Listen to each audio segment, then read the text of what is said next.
Hello students, welcome back CBC English help. तो आज हम करने जा रहे हैं class 12th English Flamingo book की poem number 3 keeping quite.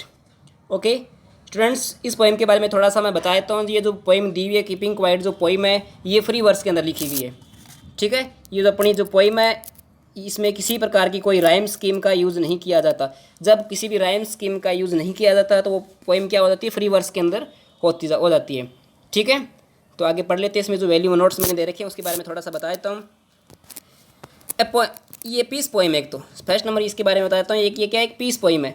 Title is symbolic of stopping all the activities and keep the mind quiet by doing anything but to question and understand the purpose of the world that humans have created around themselves. यहाँ पे इसका जो title है एक symbolic title है। ठीक है, ये टाइटल हमें बता रहा है कि हमें सारी प्रकार की जो अपनी एक्टिविटीज़ है, ठीक है, अपने माइंड को शांत रखना है। हमें कुछ नहीं करना, अपने माइंड को शांत रखते हुए सभी प्रकार की अपनी जो एक्टिविटीज़ है उसको एक बार बंद कर देना है। ठीक है, और फिर क्या करना है, आत्मचिंतन करना, आत्म मनन करना है, सोचना है हमें क्या हो रहा है। ठीक है, उसके बाद में ये जो पोइम है ये एड्रेस की गई है, रीडर्स को की गई है। ठीक है, उसके बाद में ये जो पोइम है ये ओरिजिनली स्पेनिश के अंदर लिखी गई थी, बट लेटर इसको इंग्लिश के अंदर ट्रांसलेट कर दिया गया था। ओके, तो हम बिना कुछ देरी के आज की पोइम स्टार्ट करते हैं। पोइम का नेम है कीपिंग क्वाइट। ओके, ये जो पोइम है कीपिंग क्वाइट, इसका जो राइटर है, जो पोइट है, पेब्लो नेरुडा है। ठीक है, इसका जो ये जो पेब्लो नेरुडा इसका ये पेन नेम था। ओके, ये इसका रियल नेम नहीं था, इसका पेन नेम था, यानी जिस नाम से ये पोइम्स वगैरह लिखा करता था ये राइटिंग के अंदर इसका नेम चला आ रहा है। ओके, आगे देखते हैं। उसका जो पूरा नेम है नेप्टली रिकार्डो रियस बोस्टाल्टो, ये इसका पूरा नेम है। वो was born in the town of Parral in Chile, Chile के अंदर इसका जन्म हुआ था। Neruda's poems are full of easily understand image which makes them no less beautiful. इनकी जो पोइम है इमेजनरी से भरी होती है जिससे हम आसानी से उनको समझ सकते हैं, और कोई भी ऐसा डाउट नहीं बचता कि इनकी पोइट्री अच्छी नहीं है। नो लेस ब्यूटी मतलब ब्यूटी कोई कह नहीं सकता कि ब्यूटीफुल है ही नहीं, बहुत अच्छी पोइम है ये। He was the Nobel prize for literature in the year 1971। 1971 को इनको लिटरेचर के अंदर नोबल प्राइज़ भी मिला था। Okay, in the poem Neruda talks about the necessity of quite introspection. यहाँ पे स्टूडेंट्स ध्यान देखना, यहाँ पे जो बात की जा रही है, यहाँ पे थीम के बारे में बात की जा रही है। ठीक है, यहाँ बात की जाए द नेसेसिटी ऑफ क्वाइट इंट्रोस्पेक्शंस, ये इसकी एक थीम होगी। यहाँ से अपने अगर बात करते हैं तो यहाँ से लेके और यहाँ तक अपने इंपॉर्टेंस पॉइंट की बात है। पोइम के बारे में अगर राइटर के बारे में पढ़ने हैं तो इतना इंपॉर्टेंट अपने पास, क्योंकि यहाँ पे टू थीम्स जो निकल के आ रही है। About the necessity of quite, ये यहाँ से लेके टॉक अबाउट किसके बारे में करता है, इंट्रोस्पेक्शंस, यहाँ तक एक तो थीम ये होगी। और सेकंड जो थीम है creating a feeling of mutual understanding among human beings, human being के बीच में अंडरस्टैंडिंग पैदा करना। ठीक है, इंट्रोस्पेक्शन का मीन मैं थोड़ा सा बताता हूँ। ये जो वर्ड है इसका मीन होता है आत्मचिंतन, आत्म मनन करना, अपने खुद सोचना। ठीक है, क्या चला आ रहा है। ठीक है, तो बिना कुछ देरी के हम पोइम करते हैं स्टार्ट। ये पोइम एक फ्री वर्स में लिखी गई है। फ्री वर्स पोइम्स आपको बता दिया वो पोइम होती है इसमें कोई राइम स्कीम नहीं होती है। ओके, तो स्टार्ट करते हैं। साथ साथ जो लिटरेरी डिवाइस का यूज़ किया गया है वो भी मैं आपको उनके बारे में मैं आपको इंट्रोड्यूस करवाता रहूँगा। ओके, आप लोग उनके नोट्स बनाते रहना। Now we will count to 12।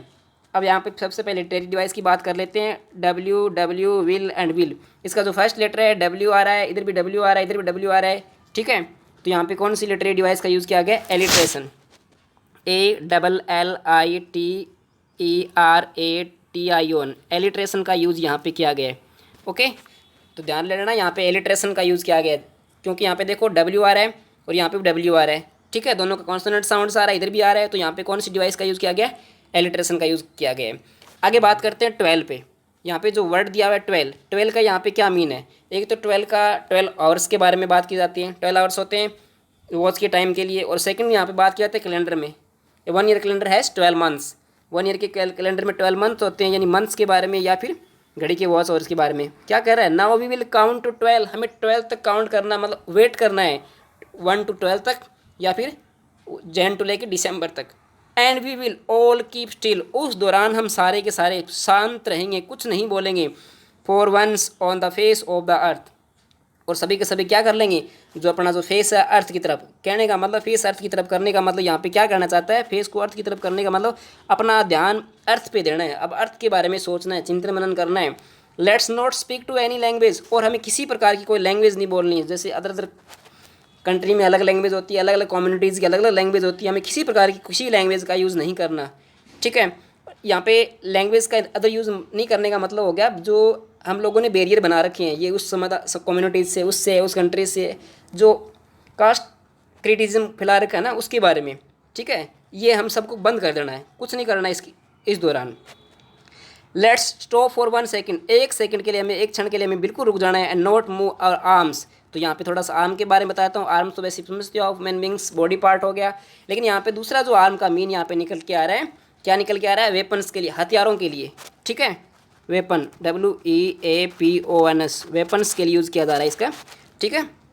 तो जो हथियार है उनका भी हमें यूज़ नहीं करना है, ओके। और आगे यहाँ पे थोड़ा सा और देख लेते हैं। यहाँ पे देखो, लेट अस दो टू लाइन स्टार्टिंग और event two successive line start with the same word, तो वहाँ पे कौन सी लिटरेरी डिवाइस का यूज़ किया था? एनाफोरा, ANAPHORA, एनाफोरा, ANAPHORA, ये यहाँ किस में किया जाता है? यहाँ पे एनाफोरा का यूज़ किया गया है, okay.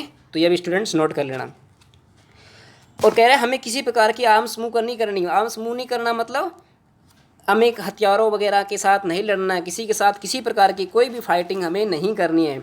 It would be an exotic moments, उसके बाद में यहाँ एक्जॉटिक के बारे में आ गया स्ट्रेंज, सरप्राइज करने वाले। तो हमारे सामने क्या होगा? ये हमारे लिए एक स्ट्रेंज मूवमेंट होगी, ठीक है, ठीक है। स्ट्रेंज क्षण होगा, विदाउट रस, किसी प्रकार की कोई भागा दौड़ नहीं होगी। विदाउट इंजन, कोई इंजन नहीं चलेगा। इंजन चलना मतलब व्हीकल्स के बारे में बात हो रही है, क्योंकि पर्सन सारे स्टॉप हो जाएंगे तो इंजन वगैरह अपने आप बंद हो जाएंगे।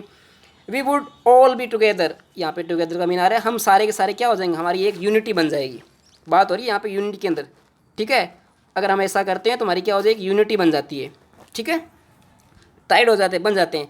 इन ए सडन स्ट्रेंजनेस, और एक अजीब प्रकार की स्ट्रेंज, मतलब अजीब प्रकार की स्ट्रेंज के अंदर, ठीक है। मतलब कि अचानक से सारा कुछ चेंज हो जाएगा, ठीक है। बिल्कुल ऐसे लगेगा मतलब कहाँ पे है, सब कुछ चेंज हो जाएगा, ओके। यहाँ तक अपना हो गया। तो अब एक स्टूडेंट्स यहाँ पे एक बात बताया, तो यहाँ पे आर्म्स के बारे में यूज़ किया गया था। इसमें तो लिटरेरी डिवाइस का भी यूज़ किया गया है। कौन सी लिटरेरी? क्योंकि ह्यूमन बॉडी के जो पार्ट की तुलना किसके साथ की जा रही है? वेपन के साथ की जा रही है। तो यहाँ पे जो लिटरेरी डिवाइस यूज़ की गई है, कौन सी की गई है? पन का यूज़ किया गया, ये भी नोट कर लेना, पन है यहाँ पे, ओके। आगे चलते हैं। It would be an exotic moments without rush, without engine, we would all be together in a sudden strange, ये हो गया अपना। आगे चलते हैं। Fisherman in the cold sea and the man gathering salt would look at his hurt hand. अब देखो यहाँ पे 2 इमेजेस दी गई है। एक तो फर्स्ट इमेजेस यहाँ पे डाल दी फिशरमैन की, ठीक है। और सेकंड जो इमेज यहाँ पे डाली है मैन की डाली है, क्या किस कौन से मैन की? गैथरिंग सॉल्ट, उसके बाद में जो सॉल्ट है नमक वाला, ठीक है। Fisherman in the cold sea would not harm whales, जो फिशरमैन है, ठीक है, जो मछुआरे हैं, अब वो क्या करेंगे? जो कोल्ड सी के अंदर रहने वाले वो वेल मछली है, उसको वो कभी नुकसान नहीं पहुंचाएंगे, उनको नहीं मारेंगे वो। सेकंड इसका लिटरेरी मीन निकल के आ रहा है, जो फिशरमैन है यहाँ पे बात हो रही है उन पर्सन के बारे में जिनके पास बहुत ज़्यादा वेल्थी पर्सन है, पैसे हैं, ठीक है, जो पावर के अंदर है, ठीक है। और यहाँ पे वेल्स के बारे में बात हो रही है, जो यहाँ पे वेल्स का मीन निकल रहा है जो कॉमन पीपल है, पुअर पीपल है, ठीक है, उनके बारे में कि उनको वो नुकसान नहीं पहुंचाएंगे। जो स्ट्रेंथ में है वो कमज़ोरों को नुकसान नहीं पहुंचाएंगे। And the man gathering salt would look at his heart hands, और जो आदमी समुद्र से नमक वगैरह निकालता है, ठीक है, ऐसा बिजनेस करता है, निकालता है, वो क्या करेगा? Would look at his heart hand, ठीक है, हार्ट हैंड। जहाँ पे हार्ट हैंड मतलब जो उसका हाथ को क्षति पहुंची है, हाथ को जो क्षति पहुंची है, मतलब वो भी क्या करेगा? अपना चिंतन मनन करेगा, मतलब इतने टाइम में मैंने क्या क्या किस चीज़ को नुकसान पहुंचाया है, वो सारा यहाँ पे किया जाएगा, ओके। समझ आ गए यहाँ पे। लेकिन यहाँ पे थोड़ा सा एक लिटरेरी डिवाइस के बारे में भी बात कर लेते हैं, कौन सी यूज़ किया गया। अब देखो यहाँ पे इसको हटा देता हूँ। यहाँ पे हिज वर्ड यूज़ किया गया, हिज किया गया, यहाँ पे हर्ट किया गया, हैंड्स किया गया। तीनों का जो लेटर फर्स्ट लेटर आ रहा है एच आ रहा है, ठीक है। तो यहाँ पे कौन सी लिटरेरी डिवाइस यूज़ की जा रही है? एलिट्रेशन। कौन सी की जा रही है? एलिट्रेशन का यूज़ यहाँ पे किया जा रहा है, ओके। तो आगे बढ़ते हैं नेक्स्ट पेज की तरफ। नेक्स्ट पेज अपना आ गया। Those who prepare green wars, wars with gas, wars with fire, victory with no survivors. अब देखो those who prepares green wars. अब यहाँ पे बात सबसे पहले बात कर लेते हैं ग्रीन वॉर्स के बारे में, या क्या है ग्रीन वॉर्स के बारे में। क्या हो गया? डिफ्रॉस्टिंग्स, ठीक है। डिफॉरेस्टेशन मतलब जो हम पेड़ों की अंधाधुंध कटाई वगैरह हम कर रहे हैं, ठीक है, ग्रीनरी को नष्ट करते आ रहे हैं अपनी नीडी के लिए, अपनी आवश्यकताओं के लिए उनको काटते हैं, रहने के लिए काट लो या किसी अन्य थिंग्स के लिए काट लो, उनकी कटाई करते आ रहे हैं। वार्स विद गैस, और गैस के साथ, गैस से लड़ाई करना। गैस के साथ लड़ाई करने का मतलब ये हो गया जो प्लांट्स वगैरह है उन पर अलग अलग प्रकार की स्प्रेज वगैरह जो की जा रही है, उनको कीटनाशक वगैरह जो दिए जा रहे हैं, चारों मतलब जो हमने पैदा रखा ना पॉइजन्स, उनके साथ जो हम वार कर रहे हैं। वार विद फायर, यहाँ पे फायर के बाद वेपन्स के बारे में, हथियारों के बारे में बात करें, बॉम्ब्स के बारे में, जो हम लड़े हैं एक दूसरे के साथ लड़ रहे हैं, हथियार उठा रखा है, ठीक है। अगर हमने इसकी तैयारी कर रखी है, विक्ट्री विद नो सर्वाइवर्स, तो हमें क्या हो जाएगा, निश्चित रूप से हमारी विक्ट्री तो हो जाएगी। यस यस कह रहा है, डेफिनेटली कह रहा है, विक्ट्री तो हमें मिल जाएगी उस चीज़ के अंदर, लेकिन क्या होगा, नो सर्वाइवर्स, क्या तो हम अच्छे तरीके से अपने जीवन को सर्वाइव नहीं कर पाएंगे, अच्छे तरीके से अपने जीवन को वैसे नहीं जी पाएंगे। ओके, आगे इसमें थोड़ी रिटायरी डिवाइस भी यूज़ की गई थी, थोड़ा देख लेते हैं। इसमें देखो वॉर्स, डब्ल्यू आ गया, विद आ गया, टूवर्ड्स डब्ल्यू आ गया, तो यहाँ पे क्या हो गया, एलिट्रेशन द्वारा से यूज़ किया गया, नोट कर लेना आप लोग, ठीक है। उसके बाद नेक्स्ट लाइन के अंदर, would put on clean clothes and walk about with their brothers. अब क्या करना है यहाँ पे, क्लीन क्लोथ्स पहन लेंगे। क्लीन क्लोथ्स का पहनने का मतलब, अब आप लोग पहले जो थे बुरे काम करते थे, कैसे भी करते थे, वो सब छोड़ दो, क्लीन क्लोथ्स पहन लो, अपना आपको चेंज कर लो पूरी तरह, and walk about with their brothers, और अपने ब्रदर्स के साथ वॉक करो, वो अदर के साथ चलो। ब्रदर्स यहाँ पे जो आपने एनिमीज़ वगैरह बना रखे अपने दुश्मन वगैरह बना रखे, उनके साथ चलो। ओके, यहाँ पे क्लीन आ गया, यहाँ पे क्लोथ्स आ गया, सी लेटर जो कॉमन आ रहा है, ठीक है, कॉन्सोनेंट साउंड्स दे रहा है, तो यहाँ पे क्या होगा, एलिट्रेशन यूज़ किया जाएगा। समझा आ गया? ओके, ठीक है जी। और यहाँ पे देखो क्लीन क्लोथ्स का एक और भी मीन्स भी यहाँ पे बन सकता है, तो क्या हो गया, रियलाइज़ करना, सेल्फ रियलाइजिंग। ओके, आगे चलते हैं। In the shade during nothing, अब क्या करना, ब्रदर के साथ आगे यही कंप्लीट है। इन द शेड, कहाँ पे, छाँव के अंदर चलना है, और डूइंग नथिंग, और कुछ नहीं करना, बिना कुछ किए हुए छाँव में जाना है बस। What I want should not be confuse, मैं क्या चाहता हूँ, शुड नॉट बी कन्फ्यूज, इस चीज़ में कन्फ्यूज नहीं होना कि जो मेरी जो नीडी आवश्यकता है कि मैं ये चाहता था मेरे को नहीं मिला। कब की बात कर रहे हैं, जब आप साइलेंस हो जाओगे, उस चीज़ में बिल्कुल भी आपको कन्फ्यूज नहीं होना है, बिल्कुल शांत रहना है उस चीज़ के अंदर। बी टोटल इन एक्टिविटीज़, कौन से समय के दौरान, जब आप टोटल इन एक्टिविटीज़ मतलब सारे काम आपने रोक रखे हैं, बिल्कुल काम एंड शांत है आप, ठीक है। मतलब स्टार्टिंग वाली जो लाइन उसको दोहराना चाहता है, count up to 12 and keep quiet and, ठीक है, इस तरह से। Life is what it is about, जो अपनी लाइफ है, व्हाट इज़ अबाउट, जैसा हम इसके बारे में सोचते हैं वैसा ही है, मतलब जैसा हम लाइफ को चाहते हैं ना वैसा बना सकते हैं।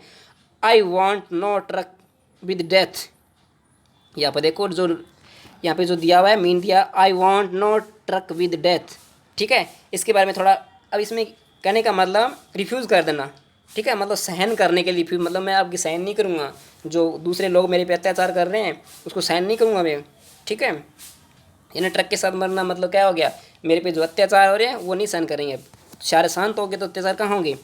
इफ़ यू वर, आगे देखो आगे कहना चाहते हैं, if you are not so single minded, ठीक है, अगर हम सिंगल माइंडेड नहीं है, यहाँ पे सिंगल माइंडेड की बात की जाए तो सेल्फ कॉन्ट्रैक्टेड हो गया कि अपने आप में ही मगन रहना, किसी के बारे में नहीं सोचना। और दूसरा यहाँ पे लिटरेरी डिवाइस आई है, सोरेस आ गया तो एलिट्रेशन आ गया। अगर हम सिंगल माइंडेड, ठीक है, not single minded about keeping our lives moving रहता हूँ, and for once could do nothing, और अपने क्या ये किस चीज़ के अंदर, if you are not so single minded, अगर हम अपने आप के अंदर ही व्यस्त नहीं है, और जो अपने कीपिंग आवर लाइफ्स मूविंग, और अपनी लाइफ को क्या कर रहे हैं, आगे चलाए जा रहे हैं, and for once could do nothing, और हम कुछ नहीं कर रहे हैं। परहैप्स ए ह्यूज साइलेंस, किसके कारण, शायद एक बड़ा सा साइलेंस है जो चुप्पी है, माइट इंटरप्ट दिस सैडनेस, हो सकता है क्या होगा, माइट इंटरप्ट दिस सैडनेस, जो आपका इंटरप्ट है, ठीक है, जो आपने जो इंटरप्ट यहाँ पे बना रखा है, ठीक है, ये जो बैरियर आपने बना रखा है उसको क्या हो कर देगा, सैडनेस के साथ अचानक से वो टूट भी सकता है। आगे देखो, of never understanding ourselves and वो threatening ourselves with death, और अब क्या क्या हो गया, of never understanding ourself, ये क्या किस चीज़ का नतीजा है, अपने आप को नहीं समझने का ही नतीजा है, एंड वो threatening ourselves with the death, और अब क्या कर रहे हैं, इस कारण से हम अपने आप को किसकी तरफ धकेल रहे हैं, अपने आप को गाली दे रहे हैं, किसकी तरफ धकेल के, डेथ की तरफ धकेल रहे हैं, हम अपने आप ही कर रहे हैं सब कुछ, ये किसी के द्वारा नहीं किया जा रहा। इसीलिए राइटर बार बार कह रहा है, जो पोइम बार बार कह रहा है, शांत हो जाओ, ठीक 12 तक काउंट करो, शांत रहो, सेल्फ रियलाइज़ करो आप लोग, ठीक है, आत्म मनन करो आप लोग। उसके बाद में लास्ट देखो, perhaps the earth can teach, ये इंपॉर्टेंट लाइन है यहाँ पे। Perhaps the earth can teach us as when everything seems dead and later proves to be alive. अब देखो यहाँ पे क्या नेचर है ना, जो प्रकृति है वह भी हमें कुछ सिखा रहा है। ठीक है, यहाँ पे क्या बता रही है, नेचुरल जो प्रोसेसिंग उसके बारे में बता रही है। क्या बता रही है, as when everything seems dead, जब हम सामने सारा कुछ प्रत्येक चीज़ हमें क्या दिखाई दे रही हो, डेड दिखाई दे रही हो, ठीक है, ख़त्म हुई दिखाई दे रही हो। And later proves to be alive, और बाद में वही चीज़ क्या हो जाएगी, अलाइव हो जाती है, जीवित हो जाती है। कैसे, जैसे मान लो ऑटम का सीज़न आ गया, प्लांट्स के ऊपर सारे पत्ते वगैरह सब झड़ जाते हैं, ठीक है, और वो प्लांट भी कैसे बिल्कुल ऐसे लटसा रह जाता है, कुछ नहीं रहता उसके अंदर, बिल्कुल सूख सा जाता है। लेकिन बाद में जो ही स्प्रिंग सीजन आता है, और स्प्रिंग सीजन आने के बाद क्या होती है, उसके अंदर अलग अलग पत्ते निकलने स्टार्ट हो जाते हैं और वो दूसरा दोबारा से अलाइव हो जाता है। तो कह रहा है ये जो नेचर है ये हमें इस चीज़ को सिखा रहा है, कैन टीच अस, ये हमें सिखा सकता है। ठीक है, कि मतलब अब हम ख़त्म हो गए ये नहीं, एक बार वहीं रहो उसी सिचुएशन के अंदर, वो शांत रहो, आपका भी आगे टाइम आने वाला है, आपका भी टाइम आएगा। Now I will count up to 12, दोबारा कह रहा है जाते जाते क्या करें, नाइ काउंट अप टू 12 तक गिनूंगा, एंड यू कीप क्वाइट, आप शांत रहना, एंड आई विल गो, और मैं अब आगे जा रहा हूँ, आप शांत रहना, अब मैं आगे जा रहा हूँ किसी और के लिए, किसी और को बताने के लिए। ठीक है, तो यहाँ पे अपनी ये पोइम ख़त्म हो जाती है। यहाँ पे जो लास्ट इसका मेन था यहाँ पे दिया हुआ है। ओके स्टूडेंट्स, अगर आपने इस चैनल को सब्सक्राइब नहीं किया है तो प्लीज़ चैनल को सब्सक्राइब जरूर कीजिए। अगर आपको वीडियो अच्छी लगी है तो प्लीज़ लाइक भी कीजिए। Okay bye, thank you, have a nice day.